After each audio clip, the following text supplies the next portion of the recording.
Matapos nga ang ilang linggo mula nang i-buyout ng Milwaukee Bucks ang kontrata ni Damian Lillard at maging isang unrestricted free agent, nakapagdesisyon nga ito na bumalik sa kanyang dating team na Portland Trail Blazers. Ayon sa inilabas na balita ni Shams ng ESPN, pumirma nga ito sa Blazers ng 3 years, $42 million habang nagre-recover nga ito sa kanyang injury next season. Kumakita pa rin ito ng pera ng at least $14 million, pero hindi rin naman pera ang pinakarason bakit bumalik si Lillard sa Portland Trail Blazers. In fact, sinabi nga nito sa media, gusto niyang magretiro at tapusin ang kanyang karir sa Portland Trail Blazers. Bukod dyan, ibinulgar rin naman ito na marami nga sanang contenders ang sinubukan siyang kunin, ngunit mas pinili niyang bumalik sa Portland upang mapalapit sa kanyang mga anak habang siya ay nagre-recover sa kanyang natamong injury na Achilles sa kanyang paa.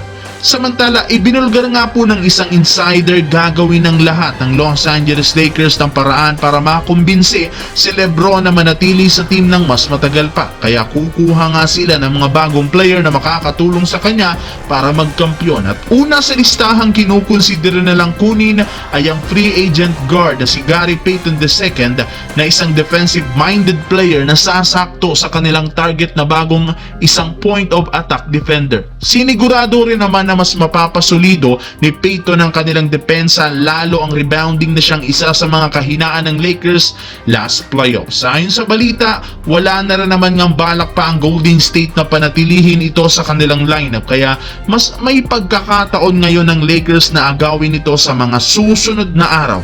Bukod sa kanyang depensa, nag-average rin naman ito ng 6.5 points, 3 rebounds per game sa kanyang 57% shooting, na mapapakinabangan ng husto ng Los Angeles Lakers kapag tuluyan na itong kinuha.